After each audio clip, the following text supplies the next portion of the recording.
আজকে যে কাহিনীটি শোনাবো সেটি হচ্ছে আরিফ আজাদের লেখা নবী জীবনের গল্প বই থেকে নেওয়া। আজকে কাহিনীর টাইটেল হচ্ছে এসব ভালোবাসা মিছে নয়। সেই 1400 বছর আগেকার সময় চারপাশে বংশ গোষ্ঠী আর ক্ষমতার দ্বন্দ্ব। যার বংশ যত সমৃদ্ধ, যত মর্যাদা সম্পন্ন, নেতৃত্ব আর অহংকারের বড়াই তার তত বেশি। বংশমর্যাদার প্রতাপ আর ক্ষমতার জোর সেখানে এত বেশি প্রগাঢ় ছিল যে নিচু বংশের কিংবা অপ্রসিদ্ধ বংশের কারো সাথে সেই সময় সম্পর্ক পাতানোটা ছিল রীতিমতো মানহানিকর ব্যাপার। এমন একটা সময়ে, এমন একটা সমাজে যদি কারো বংশের নাম নিশানাও না পাওয়া যায়, যদি নাই জানা যায় সে কোন বংশের, কিংবা অজ্ঞাত থেকে যায় তার বংশ পরম্পরা, তার ব্যাপারে সমাজের চাহনি আর আচরণ কেমন হবে তা কি অনুমেয় নয়? হ্যাঁ, এমন একজন সাহাবী হলেন জুলাইবিব রাজিয়াল্লাহু আনহু। অন্য অনেক সাহাবীর মতন তিনি খুব বেশি আলোচিত নন। জুলাইবিব শব্দের অর্থ হলো যিনি বেশ খাটো। তার শারীরিক গড়ন স্বাভাবিকের তুলনায় খাটো হওয়াতে তার নামই হয়ে যায় জুলাইবিব। কেবল খাটোই নন, তার গায়ের রং ছিল কুচকুচে কালো।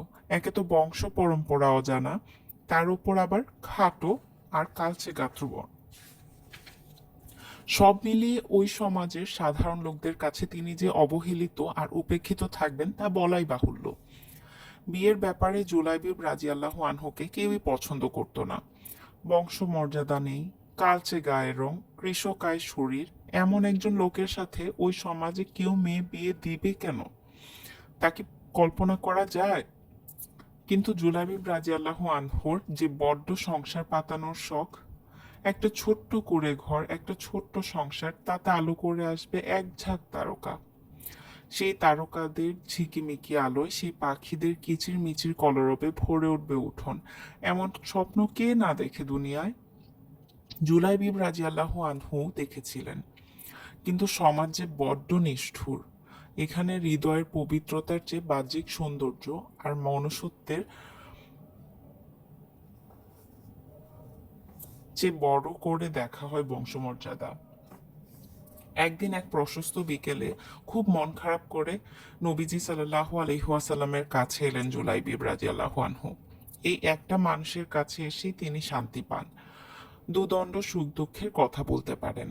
নবীজি সাল্লাল্লাহু আলাইহি ওয়াসাল্লাম ব্যতীত এই তল্লাটে জুলাইবিব রাদিয়াল্লাহু আনহুর কোনো বন্ধু নেই। নবীজি সাল্লাল্লাহু আলাইহি ওয়াসাল্লামের পাশে বসে ওই আদিগন্ত নীল আকাশের দিকে অপলক তাকিয়ে তিনি নবীজি আজ করতে পারলেন জুলাইবিব রাদিয়াল্লাহু আনহুর মর্মযন্ত্রণা। অন্তরের গহীনে সংসার পাতানোর যে অদম্য ইচ্ছে তার, সেই ইচ্ছে থেকেই যে এমন হাহাকার করা প্রশ্নের আবির্ভাব, তা নবীজি সাল্লাল্লাহু আলাইহি সাল্লাম ধরে ফেললেন। তিনি বললেন, জুলাইবিব, আমি কি তোমার বিয়ের ব্যবস্থা করব? নবীজি সাল্লাল্লাহু আলাইহি ওয়াসাল্লাম বিয়ের ব্যবস্থা করবেন জুলাইবিবের, যার ধুলো লেগে ধন্য হয়ে গেছে গোটা ধরনী, যাকে রাব্বুল আলামিন বাছাই করেছেন জগতের রহমত হিসেবে, যার আঙ্গুলি হেলনে দু টুকরো হয়ে যায় দূর আকাশের চাঁদ, সেই মানুষটা জুলাইবিবের বিয়ের বন্দোবস্ত করবেন? এটা কি স্বপ্নেরও অতীত নয়? জুলাইবিব, যাকে সমাজের মানুষ পছন্দ করে না, যার নেই কোনো বংশীয় মর্যাদা কিংবা ক্ষমতার উৎস, ঠিক তার জন্য নিজেকে অন্যের দুয়ারে নিয়ে যাবেন স্বয়ং আল্লাহর রাসূল সাল্লাল্লাহু আলাইহি ওয়াসাল্লাম? তাকে ঘোর লাগা মধুর কোনো স্বপ্নের চাইতেও বেশি কিছু নয়। কিন্তু ইনি যে আল্লাহর রাসূল সাল্লাল্লাহু আলাইহি ওয়াসাল্লাম, সর্বশ্রেষ্ঠ নবী হয়ে এসেও যিনি মিশে যান মাটির সাথে, সবচাইতে সম্ভ্রান্ত বংশের হয়েও যার কাছে বংশমর্যাদার কানাকড়ি মূল্য নেই।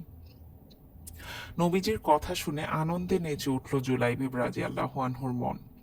এর চেয়ে স্বস্তিদায়ক কোনো কথা জুলাইবিব রাদিয়াল্লাহু আনহু কি এর আগে কখনো শুনেছিলেন?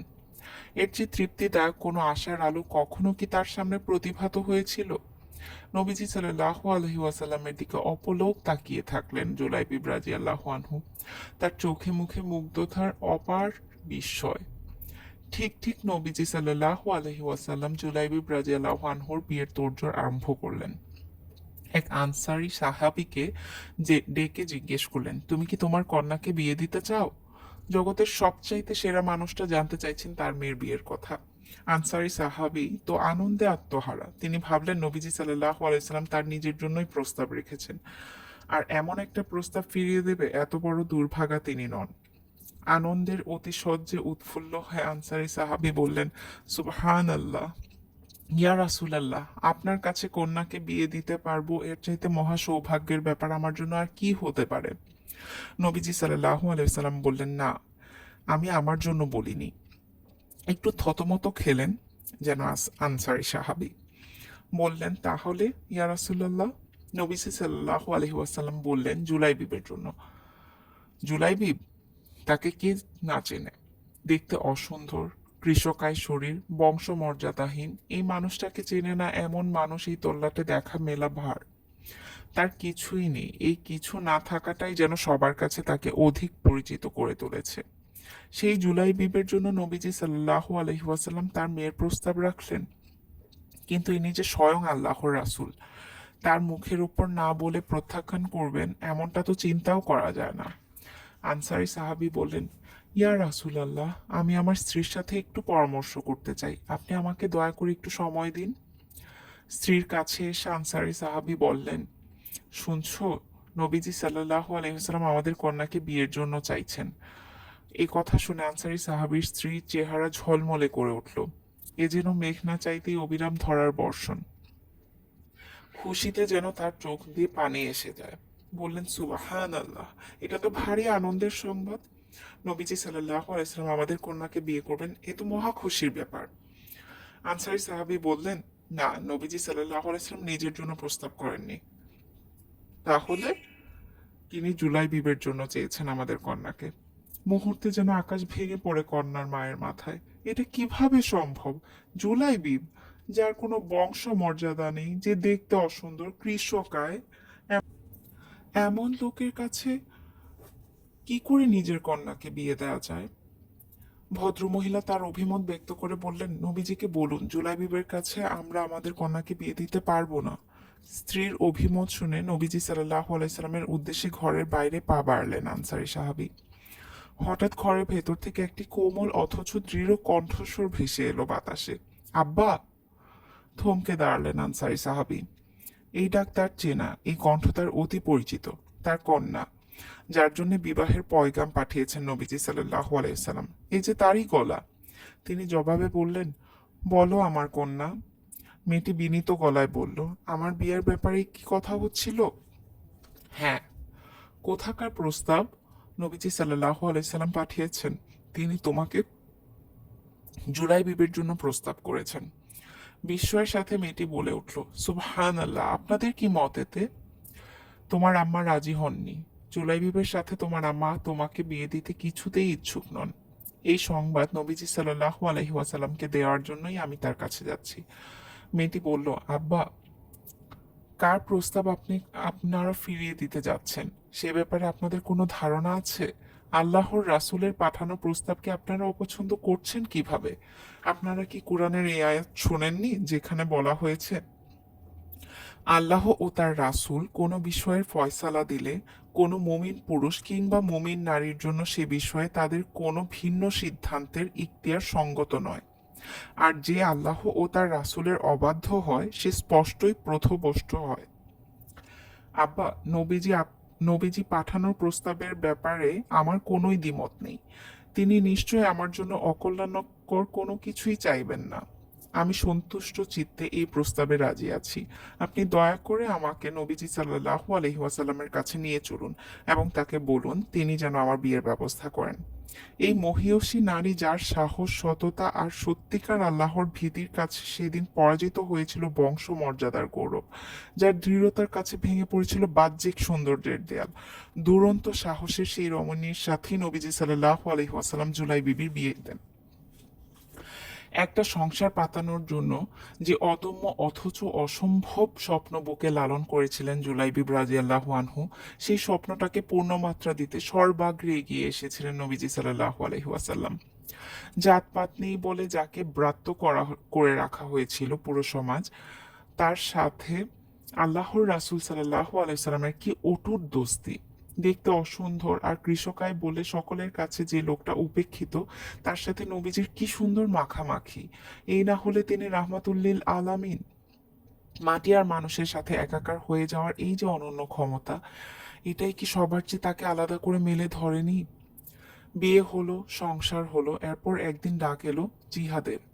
শত্রুর বিরুদ্ধে সম্মুখ লড়াই। যুদ্ধের জন্য রণসাজে সজ্জিত মুসলিম বাহিনী। প্রস্তুত জুলাইবি রাদিয়াল্লাহু আনহু। ময়দানে নির্ধারিত সময়েই শুরু হলো শত্রু বাহিনীর বিরুদ্ধে মুসলিম বাহিনীর মুখোমুখি যুদ্ধ। মরছে শত্রু। এক পর্যায়ে শাহাদাতের অমীয় পেয়ালা পান করেছেন মুসলিম যোদ্ধারাও। এক পর্যায়ে অবসান হলো সবকিছুর। স্থবিরতার ছায়া নেমে এলো রণাঙ্গনে। এখানে ওখানে ছড়িয়ে ছিটিয়ে আছে শত্রুপক্ষ আর মুসলিম বাহিনীর অনেকের লাশ। নিজ নিজ আপনজন আত্মীয় স্বজনদের খুঁজে নিচ্ছে অনেকেই। নবীজি সাল্লাল্লাহু আলাইহি ওয়াসাল্লাম সাহাবীদের উদ্দেশ্য করে বললেন, তোমরা কাকে কাকে হারিয়েছো? তারা বললেন, ইয়া রাসূলাল্লাহ, আমরা অমুক অমুককে হারিয়েছি। তিনি আরেক দল সাহাবীর উদ্দেশ্যে করে বললেন, তোমরা কাকে কাকে হারিয়েছো? তারা বললেন, আমরা অমুক অমুককে হারিয়েছি ইয়া রাসূলাল্লাহ। তখন বিষণ্ণ চেহারায় নবীজি বললেন, আমি হারিয়েছি আমার জুলাইবিবকে। চারদিকে খোঁজা শুরু হলো, কোথায় আছে জুলাইবিব? খুঁজতে খুঁজতে একটা কূপের কাছে পাওয়া গেল জুলাইবিবের দেহ। শাহাদাতের পেয়ালা পান করে অনন্ত জীবনের পানে উড়াল দিয়েছেন এই মহান সাহাবী। অশ্রু ভরা নয়নে নবীজি সাল্লাল্লাহু আলাইহি ওয়াসাল্লাম জুলাইবিবের মৃতদেহ দিকে তাকিয়ে বললেন, নিশ্চয়ই আমি জুলাইবিবের জন্য আর জুলাইবিব আমার জন্য। নবীজি তার লাশটি নিজের কাঁধে উঠিয়ে নিলেন, এরপর তাকে নিজ হাতে শুইয়ে দিলেন কবরে। বংশ মর্যাদা নেই, কৃষ্ণকায় গাত্রবর্ণ আর কৃষকায় দেহের জন্য জুলাইবিব সমাজের সর্বত্র অবহেলিত আর উপেক্ষিত হয়েছিলেন। নবীজি সাল্লাল্লাহু আলাইহি ওয়াসাল্লামের কাছে তার কি অপার মর্যাদা! যার কথা শুনলে সকলে ভ্রু কুঞ্চিত করত, তার জন্য মুহাম্মদ সাল্লাল্লাহু আলাইহি ওয়াসাল্লাম বুকের ভেতর থেকে উজাড় করে দিয়েছেন। কি অসামান্য ভালোবাসা! এই যে নিরেট বাস্তব আর স্বার্থহীন ভালোবাসা, এই ভালোবাসা তো এমন মহামানবের হৃদয়ের গহীন থেকে উৎসারিত হওয়া সম্ভব। জানি এইসব ভালোবাসা মিছে নয়।